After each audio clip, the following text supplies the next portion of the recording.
I lost my virginity to a stranger, thinking it was my fiancé, and everything changed the moment I opened my eyes the next morning.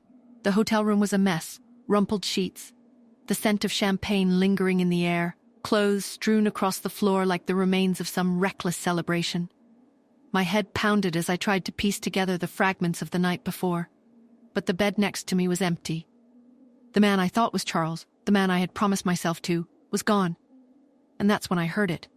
A knock, sharp, urgent. "Amelia, open the door. Are you in there?" It was Charles. His voice was unmistakable.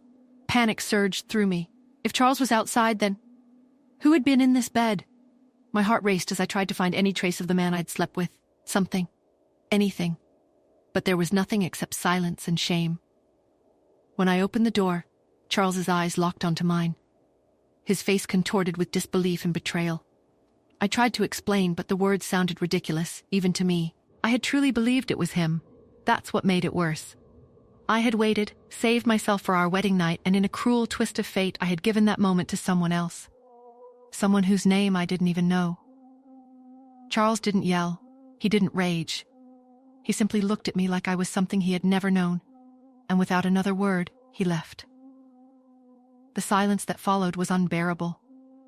I curled up on the bed, clutching the sheets that still held the warmth of the stranger. I didn't know if I'd been used, tricked, or simply made a mistake I couldn't undo. But none of it mattered, because I had broken the heart of the only man I had ever truly loved. I thought that would be the end of it, that the worst had already passed. I was wrong. Another knock came, this one softer, calculated. I hesitated before opening the door. It wasn't Charles. It was a man in a sharp gray suit, polished shoes, and eyes that gave nothing away. He stepped inside like he belonged there, scanning the room with the kind of practiced detachment you see in courtrooms or boardrooms. He introduced himself with a business card. Mr. Cortez, legal counsel to someone powerful and private. He didn't say the man's name, but his intentions were clear. He was here on behalf of the stranger I had spent the night with. I asked who it was. He didn't answer. Instead, he laid out a document, an NDA. I was to sign it, remain silent, and never contact or pursue anything related to the man. I was stunned. I hadn't asked for this. I didn't even remember the man's face. But Mr. Cortez didn't care. He insisted I sign, his tone cold and final. He warned me, not with threats of violence, but with the quiet, terrifying promise that things could get worse. My life, already fractured, could be shattered completely. I looked at the paper, at the legal jargon meant to bury the truth, and I signed, because I didn't have the strength to fight, because I didn't know who to turn to, because part of me just wanted it all to disappear. But of course it didn't. The ride home was a blur.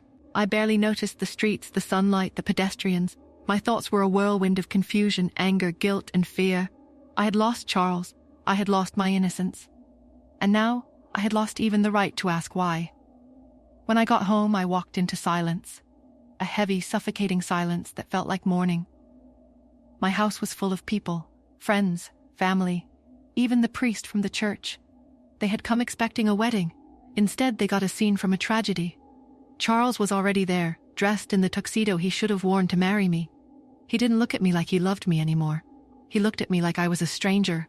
Worse, a betrayal. He addressed the room with a calm, sharp voice that cut through the air. The wedding was off. Everyone was stunned. Murmurs turned into gasps. My stepmother looked like she might faint. My aunt dropped her wine glass. Someone laughed, nervous and uncomfortable. My father didn't move, his face unreadable. Then Charles turned to me. He didn't need to say anything else. They all looked at me, waiting. And I stood there, exposed, silent, guilty. He told them I had been with another man the night before, that he found me in a hotel bed. He didn't share the details. He didn't have to. Their eyes told me everything: judgment, disgust, disbelief. There is a kind of heartbreak that doesn't make you cry. It makes you still, hollow, like your soul has retreated into a corner and is waiting for the storm to pass. That's how I felt. I didn't cry. Not yet. I left the room, but their whispers followed me. Their eyes followed me. I wasn't Amelia the bride anymore. I was Amelia the disgrace, the scandal, the cautionary tale. It was my stepmother, Valentina, who broke the silence first. The venom in her voice sliced through the room like a blade. I stood there, still in the ivory dress I was supposed to be married in, while the world I knew unraveled around me.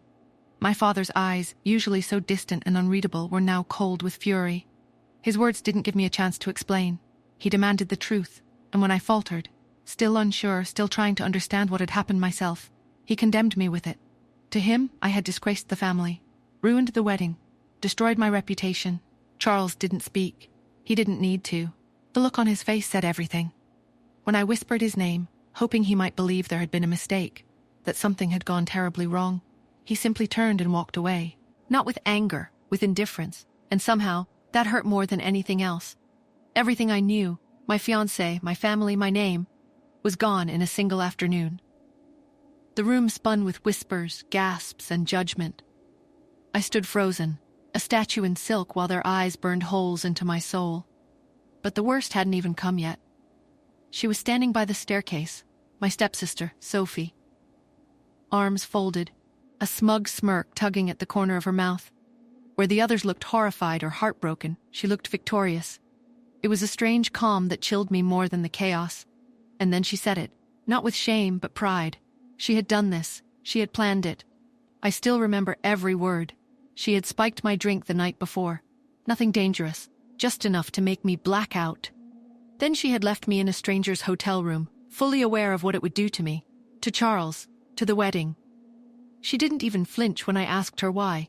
She wanted what I had. My reputation, my fiancé, my life. And now she had it. I didn't remember lunging at her, only the moment my fist hit her jaw, the sound of her gasp, the tug of her hair in my hands, the raw scream that tore from my throat. I had never hit anyone before. But in that moment, rage overtook grief. I had been violated, manipulated, humiliated, and she stood there laughing. She knew I didn't even know who the man was, the one I had woken up next to, the one who vanished before dawn, the one whose identity was hidden behind expensive lawyers and silence. That mystery still lingered, haunting me more than anything else. It was the final wound, one I couldn't even trace back to a name. Sophie walked away with my destruction trailing behind her like perfume. And I disappeared. From the world, from my family, from the shell of the woman I had been. I buried myself in work, in routine. I avoided mirrors, because I couldn't bear to see the broken girl staring back. I silenced the world around me, trying to drown out the memory. No news of Charles, no calls returned, no visits to the house where I'd grown up. I didn't speak of that night, didn't try to explain it, because I couldn't. I didn't even understand it myself. Then came the nausea.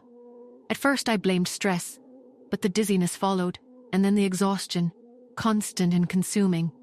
I thought it was the trauma catching up to me, until I missed a period, then two. I waited, denying what I already feared. When I finally bought the tests, I couldn't bring myself to go home. I used a drugstore bathroom, hands shaking, breath shallow. The result came fast, 2 pink lines. I did 3 more to be sure, but the truth didn't change. I was pregnant. The floor beneath me seemed to vanish. My body turned to ice. I sat there, in that grimy bathroom, clutching the test in numb fingers, trying to convince myself it wasn't real. But it was. And I didn't even know who the father was. That night had been stolen from me. My first time, my choice, my memory. And now it was leaving behind a child born of betrayal, not of love, not even consent. I wanted to scream, to run, to erase it all, but then something shifted. As my hand trembled over my stomach, a strange warmth rose through the chaos. It wasn't joy, it wasn't clarity, but it was something, maybe instinct, maybe desperation. In that moment, I realized I couldn't abandon this child. This was the only part of that nightmare I could protect. The only part still untouched by cruelty. I had no one. No Charles. No friends. My family had turned their backs on me the moment I faltered. But this child was mine. And I would not turn my back on it. My heart thundered like a storm trapped in my chest as I stood in Mr. Cortez's sleek Miami office, the city skyline a cruel reminder of the world moving on while my life unraveled. 6 years ago, a night of reckless passion with a stranger left me pregnant, alone, and grasping at shadows. I didn't know his name, his face, or even the sound of his voice anymore, just a blur of desire and regret. All I had was Cortez, his smug lawyer, and the ghost of an NDA I'd signed in a haze of naivety. I cursed my younger self for being so trusting, for not reading the fine print that bound me to this mystery. Cortez leaned forward, his grin sharp enough to cut glass, but I didn't let him speak. I told him I was only there because it was right to inform his client about the child he'd fathered, though I doubted the man knew right from wrong. My voice was steel as I declared I was keeping my baby, and no pressure from him or his shadowy client would sway me. To my shock, he didn't fight back. He said his client supported my decision, his hands folding neatly, that grin tightening like a trap. Stunned, I asked if he was serious. He confirmed it, adding that the man would stay anonymous and uninvolved. I scoffed, bitterness flooding my chest, calling him a coward for hiding behind lawyers. He slid the NDA across his desk, his amusement stinging like salt in a wound. He reminded me it absolved his client of all parental duties, chiding me for not reading it. Humiliation burned my face as I snapped that I didn't know why I'd come, turning to leave. He stood quickly, urging me to wait, saying his client offered to cover medical costs and a stipend until the child was 18. My breath caught, suspicion coiling like a snake. This didn't add up. A man who vanished now playing savior? I demanded the catch, my voice sharp. Cortez's smile turned predatory as he asked about my plans for Columbia University. My blood ran cold and I accused his client of stalking me. How did this phantom know my life when I knew nothing of his? He brushed it off, saying he needed the hospital for arrangements. I muttered South Miami Medical, explaining I was staying local for college. It was easier, given my pregnancy. Then came the real catch. He said the support was mine if I signed a new contract. But if his client ever wanted to be in the child's life, I'd have to grant shared custody and move into his home. Fury erupted, my chair crashing to the floor as I stood, shouting that he expected me to uproot my life to play house in his mansion. Cortez, unfazed, called it palatial. I demanded to know if his client was a criminal, a drug lord, or worse. I wouldn't risk my baby. He assured me the man's work was legal, offering to add that clause. My mind raced. The money would be a lifeline. My father had cut me off for keeping the baby, and medical bills loomed like a hurricane. But tying myself to this mystery man for 18 years? A dangerous gamble. Yet if he'd been this absent so far, would he really show up? Doubtful. A defiant spark ignited. I told Cortez we had a deal, vowing that if this man dared appear, I'd learn who he was and make his life hell if he forced us to move in. I grabbed the pen, demanding where to sign, my heart pounding with reckless resolve. 6 years later, my world was Max, my 5-year-old genius who'd rather watch CNN than cartoons. We'd carved out a life in Miami despite my father's rejection. I juggled single motherhood with college, earned my degree in modern languages, and landed an internship with the Council of Foreign Affairs. With Max's stipend and my translator work, we had a small rundown apartment, but it was ours, filled with love and laughter. One evening, I came home exhausted, smiling at Max's serious face glued to the news. I teased him to watch something fun, tossing a pillow, my chuckle warm as he grinned and patted the couch. I plopped down, ruffling his hair, and flipped to a pet show, laughing at a dancing parrot. Max groaned that it was for babies, but my tickling drew giggles from him, his voice bright and carefree.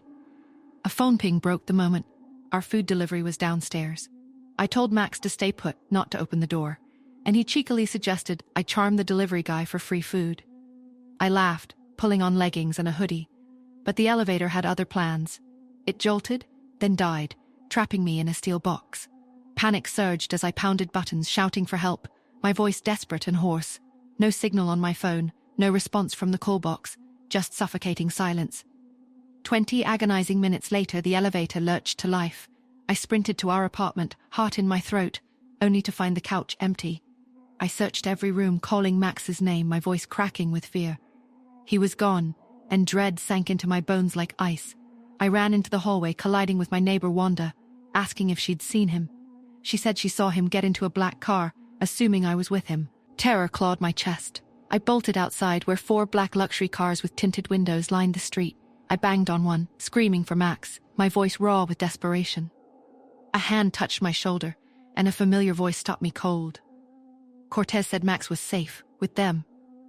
I spun, facing his stern face, demanding to know where my son was, my voice trembling with rage. He said Max was in the middle car, with his father. My world tilted. His father? I lunged for the car, but bodyguards blocked me, one telling me to calm down. I shouted that he couldn't take my child, my voice wild with fury. Cortez claimed they'd found Max alone, concerned for his safety, but I called it abduction, my voice shaking. They'd taken him without my consent, and every second felt like a lifetime. Finally, they let me into the limo, and I pulled Max into my arms, apologizing for the elevator, my voice trembling with relief. Max said it was okay, his small hand squeezing mine, his voice steady but small. Victor, an assistant, apologized for the misunderstanding and invited us to dinner at his boss's estate. Fury burned, but defiance flared brighter. I accepted, saying I couldn't wait to face him, my voice sharp as a blade. I needed to protect Max, to confront this ghost who dared disrupt our lives. Max whispered that the man said he was his dad, his voice curious, yet uncertain. My heart clenched, and I told him it was complicated, promising to explain later, my voice soft but strained with the weight of that truth. The limo took us to a private island estate, a sprawling Spanish villa that screamed wealth beyond my comprehension. Max, awestruck, asked if it was a house or a hotel, his voice bubbling with wonder. Inside, a butler named Mr. Grant led us to a suite with a closet full of designer dresses, my size, my style, down to my favorite colors. It was unsettling, and I asked if his boss was a stalker, my voice dry with suspicion. He smirked, saying his boss was thorough, his tone too smooth. In the bathroom, a marble tub adorned with wildflowers and champagne tempted me, the scent of rose oil curling through the air. I scoffed inwardly, thinking he believed luxury could sway me, that he could erase 6 years with extravagance. I pulled the plug, letting the water drain, resolute to face him as myself, sweaty, in leggings, ready for war. Max fell asleep, murmuring if we could keep his dad, his voice groggy but hopeful. My heart ached. He wanted a father, but I didn't trust this one. His sudden reappearance felt like a storm brewing, and I was determined to shield Max from its wrath. At 8, Mr. Grant led me to the dining room, candlelight casting eerie shadows across the walls. I gripped a wine glass, nerves frayed as footsteps approached. My heart slammed against my ribs, a drumbeat of dread and anticipation. The doors opened, revealing Javier, tall, striking, his face sculpted and suave, more alluring with time. My breath hitched, and I whispered, "It's you." His dark eyes lingered on my casual clothes, a flicker of approval in them, as if he preferred me this way. He said hello, asking how I'd been, his voice smooth, stirring memories of our night together, before he vanished, leaving me to pick up the pieces. Rage surged, a tidal wave of 6 years' worth of pain. How had I been? Raising his son alone while he lived like a king. My hand flew, slapping him hard, the sting echoing as I cursed his absence, my voice raw with fury. Guards pinned me to the wall, and I shouted that he was a coward hiding behind an army, my voice fierce and unyielding. Javier waved them off, annoyed, saying he was fine, his tone sharp. One guard called him "Your Highness," and my world stopped, the word a knife to my heart. I demanded to know who he was, my voice trembling with shock.